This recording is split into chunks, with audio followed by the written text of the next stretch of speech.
Kain tayo mga palangga. Kamuti, kahoy ang kinain ko ngayon. Kasi iba talaga yung ano ng sikmura ko. Pero kaninang umaga, na alas 4, kumain ako ng lugaw. Tapos kagabi iba talaga nga ko.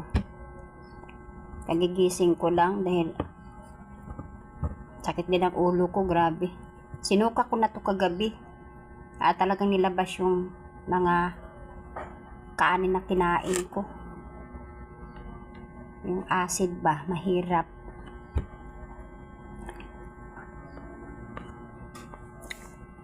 Hindi pa ako dahil kagigising ko lang. Nagpuna sa mukha. Sinabihan ko na dito ng kain. Ngayon kaya nailabas ko na. Kagabi hindi ko lang talaga inano. Madaling araw hindi ko inano naman ng gamot. Pero masakit pa rin ang ulo ko. Nasabayan ko to. Tapos natin kumain itong kamuti. Kamuting kahoy. Anyam ka to ngayon ng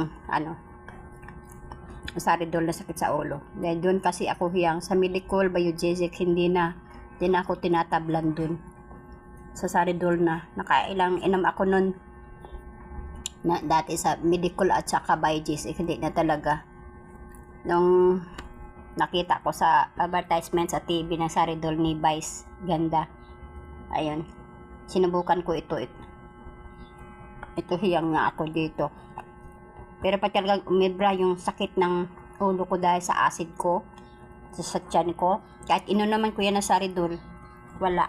Hanggat hindi ko siya mailabas yung acid sa loob, baliwala yung gamot.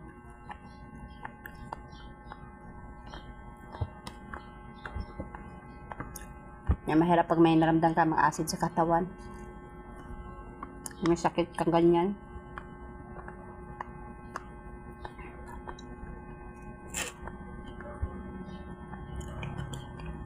Tagal na itong naramdaman ko. Siguro mga pa. 6 years, 7 years.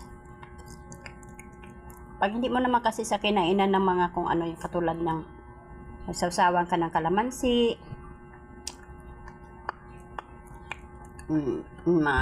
maalat, yun, saka siya utake. Pero pag hindi mo yan